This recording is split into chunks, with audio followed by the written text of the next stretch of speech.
Peringkat ke-10, Ujang Rembo. Ujang Rembo, sosok preman ini diperankan oleh Fajar Hidayatullah. Preman dengan ciri khas berbadan kekar dan sering menggigit-gigiti tusuk gigi ini berada di peringkat 10 preman terkuat di preman pensiun menurut saya. Sosok Ujang ini sangat berwibawa dan menyeramkan pada saat preman pensiun 1-3, di mana ia sempat memberontak pada Kang Mus karena termakan hasutan Jamal dan punya ego untuk menjadi pemimpin sendiri. Ujang sendiri sempat menjadi tangan kanan Jamal untuk melakukan misi dari Jamal menghasut orang lain, termasuk saat memfitnah Dik-Dik sampai-sampai Kang Komar yang merupakan pemimpin preman di pasar marah pada Dik-Dik. Ujang pun makin brutal dalam mengacak-acak anak buah Kang Mus, di mana ia berani mengancam Dik-Dik yang akan dibikin remuk, dan Ujang pun menyuruh orang mematahkan tangan Dik-Dik yang pada akhirnya tercium oleh Kinanti anak Kang Bahar. Dengan cepat Ujang langsung mengaku dan meminta maaf pada Kang Mus karena telah mematahkan tangan Dik-Dik. Ujang telah minta maaf saat dibebaskan Kinanti dari markasnya Odang, dan langsung mundur dari pimpinan Jamal karena takut. Ia juga sempat menghajar Jupri dan saat itu juga ia dapat salam olahraga dari Gobang dan anak buahnya. Namun di preman pensiun 4 ini, kita melihat Ujang sudah bertaubat dan menjadi orang kepercayaan Kang Mus. Peringkat ke-9, Iwan Tyson. Iwan Tyson. Sosok Iwan Tyson di preman pensiun 4 adalah anak buah Kang Komar yang menguasai wilayah pasar. Ia juga tinggal di markas bersama Joni dan Jupri. Ciri khasnya adalah gerakan kepala dan bahunya yang mirip petinju yang akan bertanding. Ia selalu menggerakkan kepala dan mengangkat-angkat bahunya layaknya mau naik ke atas ring. Kegagalannya masuk tim Porda menjadikan dia seperti itu. Hal itu pun yang kerap menjadi bahan ledekan pimpinannya, yaitu Kang Komar. Sosok yang bertubuh kekar ini juga sempat pindah ke pihak Jamal. Peringkat ke-8, Jamal. Jamal yang sering dipanggil Bos Jamal oleh anak-anak buahnya ini terkenal dengan ciri khasnya yang fashionable. Layaknya koboi jadi-jadian seperti yang Komar sering katakan, sosok satu ini adalah salah satu antagonis terbesar di serial Preman Pensiun. Hal itu dikarenakan ia sangat membenci keputusan Kang Bahar dan Kang Mus yang tidak mau membantunya saat ia masuk penjara. Ia sendiri masuk penjara dikarenakan ia membantai orang yang bersenggolan dengannya.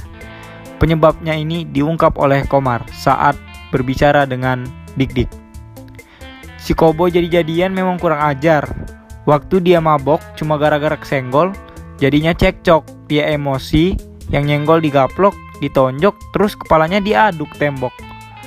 Untung si Jamal gak bawa golok, kalau bawa pasti sekalian dibacok. Ada sih yang misahin sebelum orang itu remuk. Si Jamal malah ngamuk, ujar Komar saat bercerita pada Dik-Dik. Jamal bebas dari penjara. Kebebasannya menimbulkan konflik baru bagi Kang Mus dan anak-anak buahnya. Jamal berencana untuk balas dendam dan mengatur Jupri masuk kembali menjadi anak buah Kang Mus. Jamal sangat ambisius untuk menggeser posisi Kang Mus dan pada akhirnya Jamal harus masuk penjara lagi karena masalah yang ia buat, yaitu melakukan teror kepada warga yang tidak mau menjual tanahnya yang akan dibuat suatu proyek, dan kali ini Kang Mus sendiri yang memenjarakan Jamal.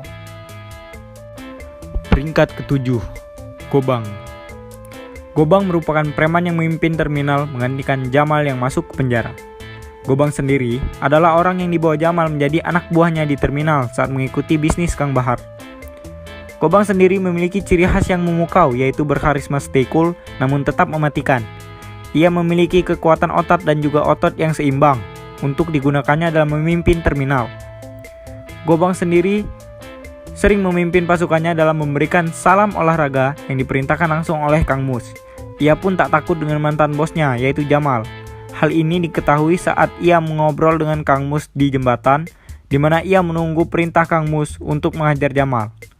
Anak-anak buah Gobang di terminal, yaitu Bohim, Mang Uu, dan Cecep yang kita ketahui menjadi bos terminal di Preman Pensiun 4. Peringkat ke-6, Murad dan Firmansyah Pitra atau Pipit. Murad dan Pipit, mereka adalah robot yang mematikan namun memiliki komedi yang menggelitik perut pemirsa di rumah. Mereka adalah satu paket, tidak dapat dibeda-bedakan. Track record mereka berdua, yaitu tidak pernah kalah saat bertarung bersama, sudah cukup jelas menunjukkan betapa kuatnya mereka. Mereka pernah dikeroyok banyak orang dan menang. Pipit pernah ingin menghajar Ujang di pasar hanya karena kesal, padahal saat itu posisi Ujang berada di atas mereka berdua. Mereka berdua akan melakukan apa saja yang diperintahkan oleh pemimpinnya. Dik-Dik pernah menjadi korban keganasan Murad, dan Taslim pun juga begitu. Walaupun Taslim keponakannya, namun Murad tidak segan menghajar Taslim seperti yang kita lihat di Preman Pensiun 4. Taslim terkena terjangan kaki Murad hingga terpental ke belakang. Hal itu dikarenakan Taslim kecolongan karena Susi Susanti kecopetan di saat Taslim sudah menjadi orang yang memegang pasar, bukan orang yang menjaga parkir lagi. Namun mereka berdua hanyalah robot mematikan yang mengikuti perintah. Makanya mereka pernah ikut Jamal melakukan kejahatan. Namun walau begitu, Murad dan Pipit sangat tunduk dan hormat pada Kang Mus, apalagi Kang Bahar. Peringkat kelima, Komar. Komar adalah preman yang menjadi pemimpin di pasar. Komar pun merupakan anak buah pertama yang diangkat langsung oleh Kang Mus. Sosok preman satu ini terkenal dengan ciri khasnya yang meledak-ledak dan temperamental di depan siapapun, kecuali Kang Bahar, Kang Mus, dan istrinya. Justru ia malah menjadi orang yang sangat lemah lembut apabila di depan mereka. Komar sendiri bisa disebut sebagai anak buah kesayangan Kang Mus terbukti saat ia meminta Kang Mus untuk membantu membelikannya motor. Hal itu dikarenakan oleh kesetiaan yang ditunjukkan oleh preman satu ini, yang mana pernah menyelamatkan nyawa Kang Mus saat sekarat oleh penyakit.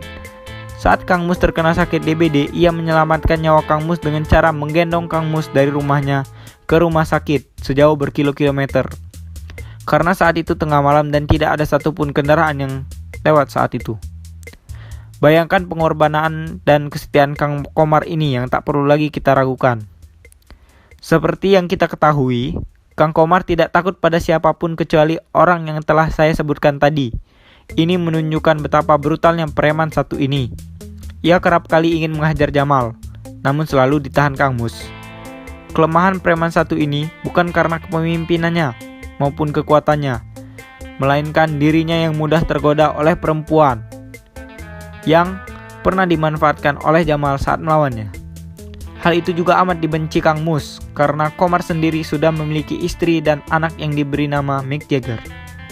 Kata-kata terkenal yang Komar pernah katakan sendiri adalah, "Di bawah pimpinan yang baik, anak buah bodoh pun ada gunanya, tapi di bawah pemimpin yang bodoh, pasukan terbaik pun kocar-kacir." Bijaksana juga preman satu ini. Peringkat keempat, Maman Suherman. Preman satu ini merupakan salah satu preman yang paling awal mengikuti Kang Bahar dan Kang Mus. Ia merupakan orang kedua setelah Kang Mus yang diangkat langsung oleh Kang Bahar. Dia ditempatkan Kang Bahar untuk memimpin jalanan. Preman yang memiliki badan paling besar ini bisa disebut preman paling temperamental dari semua preman yang ada di serial Preman Pensiun, di mana ia sangat mudah sekali meledak-ledak dan sangat brutal. Hanya satu yang ia takuti, yaitu Kang Bahar. Diceritakan Maman Suherman sendiri dibikin patah tulang rusuknya karena dihajar Kang Bahar di depan Kang Mus. Kang Mus sendiri yang melihat kejadian saat itu sangat ketakutan. Mungkin karena Kang Mus tahu rasanya dihajar Kang Bahar. Hal itu disebabkan Maman sendiri telah menganiaya istrinya. Menurut cerita, ia kesal karena istrinya berselingkuh. Korek saya bila saya salah. Dan dibawa Kang Mus ke Cimandi.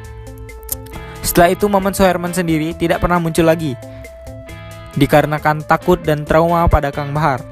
Padahal yang sebenarnya terjadi itu adalah preman Maman Suherman yang memerankannya, yaitu Roy Chunong, sudah meninggal. Rest in peace, Roy Chunong. Peringkat ketiga, Kang Mus. Kang Mus merupakan preman yang sangat terkenal karena kita sudah tahu walau berbadan kecil, ia bisa menjadi pemimpin para preman yang menggantikan Kang Bahar. Kang Mus merupakan preman yang lengkap untuk menjadi pemimpin, sama seperti Gobang yang memiliki otak dan kekuatan namun di level yang berbeda. Diceritakan bagaimana Kang Mus bisa bertemu dengan Kang Bahar. Pada saat itu, Kang Mus sedang bingung mencari pinjaman uang untuk mengobati ibunya yang sakit. Di umur 20-an tahun, ia bingung harus mencari uang yang banyak di mana. Kang Mus pun pergi ke Bandung, berkeliling Bandung mencari pinjaman pada saudara-saudaranya, namun tak kunjung dapat. Malam itu, Bandung hujan. Kang Mus teringat ibunya. Ia harus membawa uang karena putus asa Kang Mus pun gelap mata. Ia membawa sepotong besi untuk mencongkel sekaligus untuk berjaga-jaga. Di rumah itulah Kang Mus bertemu seorang laki-laki yang punya rumah. Karena panik, Kang Mus pun langsung menyerang Kang Bahar dengan besi yang ia pegang. Tanpa takut sedikit pun, Kang Bahar menahan serangan Kang Mus dan melempar Kang Mus hingga koma selama 3 hari. Saat Kang Mus terbangun, ia ada di rumah sakit bersama Kang Bahar dan polisi di hadapannya. Kang Mus menceritakan permasalahannya. Setelah mendengar cerita Kang Mus, Kang Bahar pun membebaskan Kang Mus dari polisi dan memberikan uang pada Kang Mus. Sayangnya setelah pulang, ibu Kang Mus telah tiada. Maka dari itu Kang Mus pun balik lagi ke Bandung untuk mengembalikan uang itu dan ikut mengabdi pada Kang Bahar. Diceritakan kekuatan Kang Mus sendiri sangatlah besar.